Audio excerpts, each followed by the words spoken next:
in Michigan by Ernest Hemingway. Jim Gilmore came to Horton's Bay from Canada. He bought the blacksmith shop from old man Horton. Jim was short and dark with big mustaches and big hands. He was a good horseshoer and did not look much like a blacksmith, even with his leather apron on. He lived upstairs above the blacksmith shop and took his meals at A.J. Smith's. Liz Coates worked for Smith's. Mrs. Smith, who was a very large, clean woman, said Liz Coates was the neatest girl she had ever seen. Liz had good legs and always wore clean gingham aprons, and Jim noticed that her hair was always neat behind. He liked her face because it was so jolly, but he never thought about her. Liz liked Jim very much. She liked it the way he walked over from the shop and often went to the kitchen door to watch for him to start down the road. She liked it about his mustache. She liked it about how white his teeth were when he smiled. She liked it very much that he didn't look like a blacksmith. She liked it how much A.J. Smith and Mrs. Smith liked Jim. One day she found that she liked it the way the hair was black on his arms and how white they were above the tan line when he washed up in the wash basin outside the house. Liking that made her feel funny. Horton's Bay, the town, was only 5 houses on the main road between Boyne City and Charlevoix. There was the general store and post office with a high false front and maybe a wagon hitched out in front, Smith's house, Stroud's house, Fox's house, Horton's house, and Van Hoosen's house. The houses were in a big grove of elm trees, and the road was very sandy. There was farming country and timber each way up the road. Up the road a ways was the Methodist church, and down the road the other direction was the township school. The blacksmith shop was painted red and faced the school. A steep sandy road ran down the hill to the bay through the timber. From Smith's back door you could look out across the woods that ran down to the lake and across the bay. It's very beautiful in the spring and summer. The bay, blue and bright, and usually whitecaps on the lake out beyond the point from the breeze blowing in from Charlevoix and Lake Michigan. From Smith's back door, Liz could see ore barges way out in the lake going toward Boyne City. When she looked at them, they didn't seem to be moving at all, but if she went in and dried some more dishes and then came out again, they would be out of sight beyond the point.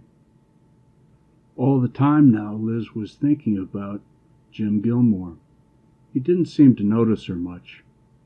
Talked about the shop to A.J. Smith and about the Republican Party and about James G. Blaine. In the evenings he read the Toledo Blade and the Grand Rapids paper by the lamp in the front room or went out spearing fish in the bay with a jacklight with A.J. Smith. In the fall he and Smith and Charlie Wyman took a wagon and tent, grub, axes, the rifles, and 2 dogs went on a trip to the Pine Plains beyond Vanderbilt deer hunting. Liz and Mrs. Smith were cooking for 4 days for them before they started. Liz wanted to make something special for Jim to take, but she didn't finally, because she was afraid to ask Mrs. Smith for the eggs and flour, and afraid if she bought them, Mrs. Smith would catch her cooking. Would have been all right with Mrs. Smith, but Liz was afraid. All the time Jim was gone on the deer hunting trip, Liz thought about him. It was awful while he was gone. She couldn't sleep well from thinking about him, but she discovered it was fun to think about him, too. If she let herself go, it was better. The night before they were to come back, she didn't sleep at all. That is, she didn't think she slept, because it was all mixed up in a dream about not sleeping and really not sleeping. When she saw the wagon coming down the road, she felt weak and sick sort of inside. She couldn't wait till she saw Jim, and it seemed as though everything would be all right when he came. The wagon stopped outside under the big elm, and Mrs. Smith and Liz went out. All the men had beards, and there were 3 deer in the back of the wagon. their thin legs sticking stiff over the edge of the wagon box. Mrs. Smith kissed Alonzo, and he hugged her. Jim said, "Hello, Liz," and grinned.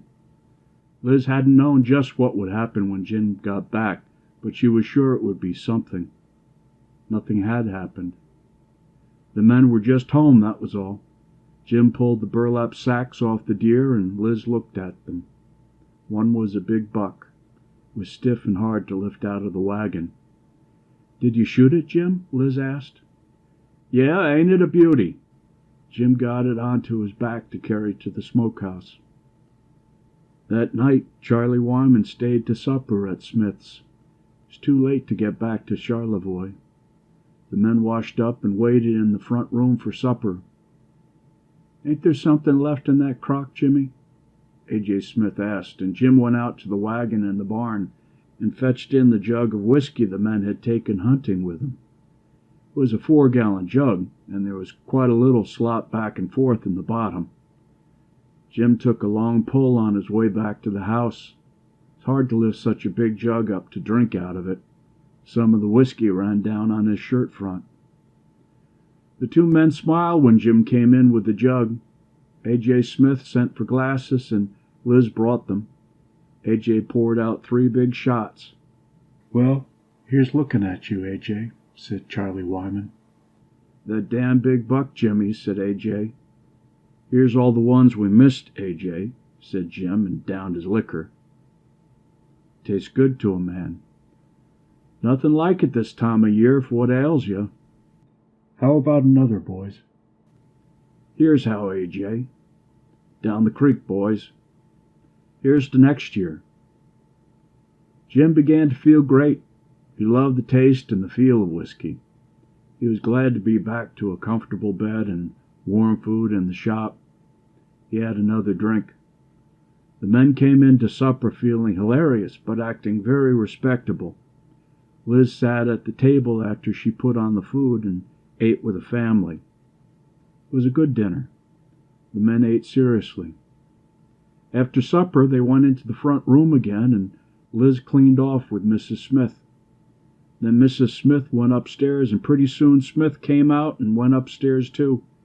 Jim and Charlie were still in the front room.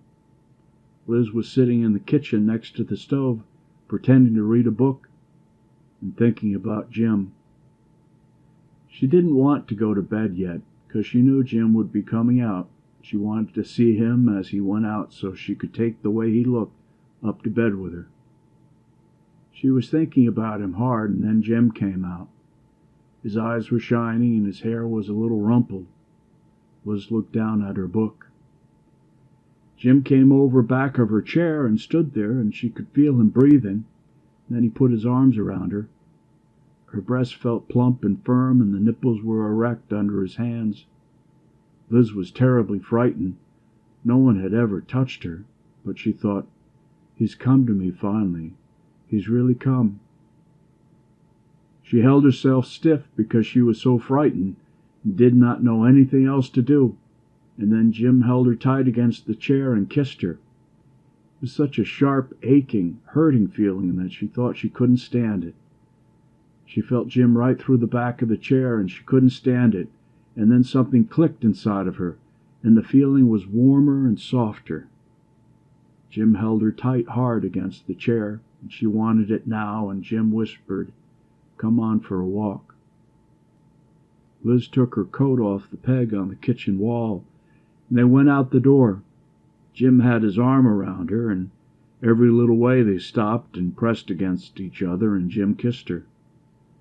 There was no moon, and they walked ankle-deep in the sandy road through the trees down to the dock and the warehouse on the bay. The water was lapping in the piles, and the point was dark across the bay. It was cold, but Liz was hot all over from being with Jim. They sat down in the shelter of the warehouse, and Jim pulled Liz close to him. She was frightened. One of Jim's hands went inside her dress and stroked over her breast, and the other hand was in her lap. She was very frightened and didn't know how he was going to go about things, but she snuggled close to him. Then the hand that felt so big in her lap went away and was on her leg and started to move up it. "Don't, Jim," Liz said. Jim slid the hand further up. "You mustn't, Jim, you mustn't." Neither Jim nor Jim's big hand paid any attention to her. The boards were hard. Jim had her dress up and was trying to do something to her. She was frightened, but she wanted it. She had to have it, but it frightened her. "You mustn't do it, Jim. You mustn't." "I got to. I'm going to. You know we got to." "No, we haven't, Jim. We ain't got to. Oh, it isn't right. Oh, it's so big and it hurts so. You can't. Oh, Jim. Jim. Oh." The hemlock planks of the dock were hard and splintery and cold, and Jim was heavy on her, and he had hurt her. Liz pushed him. She was so uncomfortable and cramped. Jim was asleep. He wouldn't move. She worked out from under him and sat up and straightened her skirt and coat and tried to do something with her hair. Jim was sleeping with his mouth open a little. Liz leaned over and kissed him on the cheek. He was still asleep. She lifted his head a little and shook it. He rolled his head over and swallowed. Liz started to cry. She walked over to the edge of the dock and looked down to the water. There was a mist coming up from the bay. She was cold and miserable, and everything felt gone. She walked back to where Jim was lying and shook him once more to make sure. She was crying. "Jim," she said. "Jim, please, Jim." Jim stirred and curled a little tighter. Liz took off her coat and leaned over and covered him with it. She tucked it around him neatly and carefully. Then she walked across the dock and up the steep sandy road to go to bed. A cold mist was coming up through the woods from the bay. End of Up in Michigan. End of Section 1.